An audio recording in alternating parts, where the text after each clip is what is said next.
Hello again, it's Jeremy from Indiana Pentecostal 23. Um, on this video, I kind of want to show you what happened with the transmission issues that we had last night.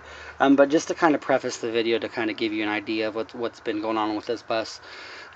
Since we bought it in 2012, back in March, we knew in advance that there was some sort of transmission light or code that was being displayed. And we were told by the dealer that they thought that it was something to do with the shifting cable and the adjustment of the NSBU switch. So they went ahead and fixed that. And upon our arrival, when we test drove the bus, it drove just fine. No issues at all. So we went ahead and made the purchase. There are some other things on their end that they had to fix on the bus, which they did. And we got probably 2/3 of the way home when the check transmission light came on. This little red light smack dab in the middle of the dashboard, and accompanied by a little yellow warning light on the left side of the dashboard. And basically the bus went into limp mode, and eventually the range inhibitor kicked in, and we couldn't drive it the rest of the way home. By that time, we were probably 3/4 of the way home.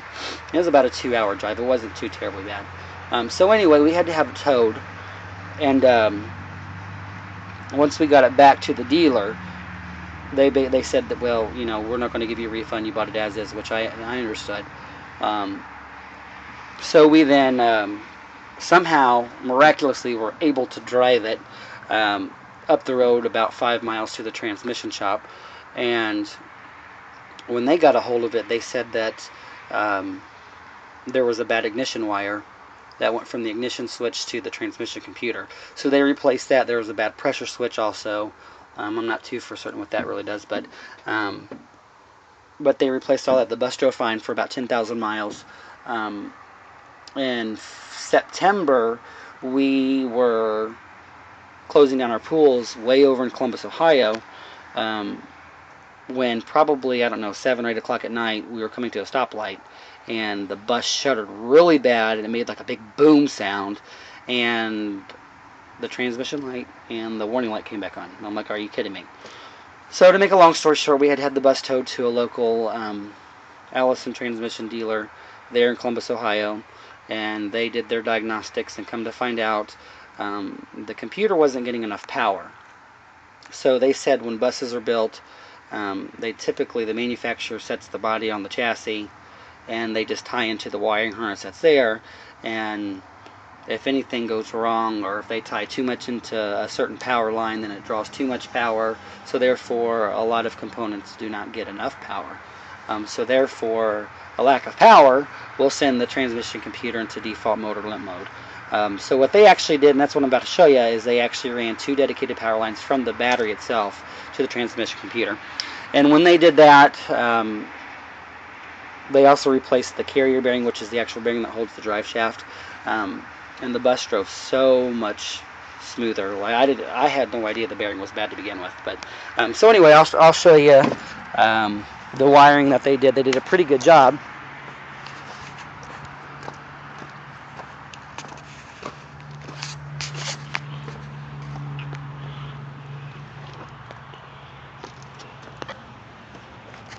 Here you can see the batteries. I have them pulled out. Right here, this is just the wiring for the inverter that we put in, and that's what that clip's for. There's one in the back too. But here you can see where they've tied in their wiring. There's actually a fuse. I don't know if you can see it right here. And there's a fuse here too. And they, in essence, just ran these clear back to the, or up to the front rather, to the transmission computer. And last night, when I started the bus to do a video of the bus starting, I don't know if you've noticed, but there was a pause in the middle. That was because I was aggravated when I saw the transmission and the warning light come back on. So I was a little bit stressed. I put a posting on Facebook last night out of aggravation. So anyway, I decided I would show up to see if I could troubleshoot some things to try to figure out what caused it to happen. And the first thing that I thought it was probably a fuse. One of these 2 fuses had blown. So anyway, I checked it out. They were fine. And then I got to actually crawling under the bus. And before that, one more thing I forgot to mention was I tried to turn the fast idle on. and the electronic fast auto would not kick on. So I thought that was something weird too. So anyway, I got crawling underneath the bus, and I was backtracking all these wires and all these plugs, and it looked like a huge spider web. But when I got under the bus, I actually came back to the transmission computer, and there I found an actual plug hanging out of its socket from the computer. And I looked at it and I'm like, well, if it's there, it's probably meant to be plugged in. Go figure. And as soon as I plugged it back in, I left the high idle on, the engine revved up to where it was supposed to. I mean, it was like, ooh, I fixed something. So anyway, I'll kind of crawl under the bus and show you where it's at. It's here in the front. It's a front engine.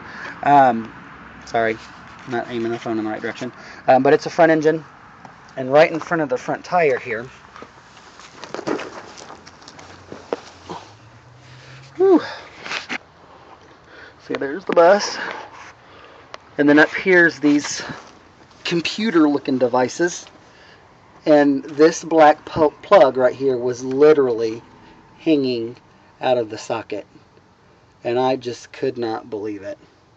So anyway, I am super relieved that we don't have to take this thing clear over to Columbus, Ohio to have them fix something. And pay a ridiculous amount of money for them to just put a plug back in the socket. So anyway, I'll start the bus here really fast, just so you can kind of see that we have no warning lights. Now, yesterday when we started, like I said, there was a red light here that came on, and then a little orange light that came on over here. And I don't know how I'm going to do this without dropping the phone, because we have to use two hands to start the bus. But that's the check transmission light. And then up there you can see the warning light, it just went off. But anyway,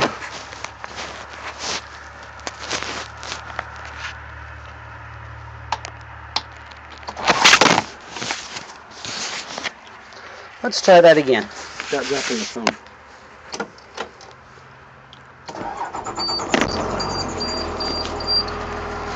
See, the bus started just fine. No warning lights. We are good to go.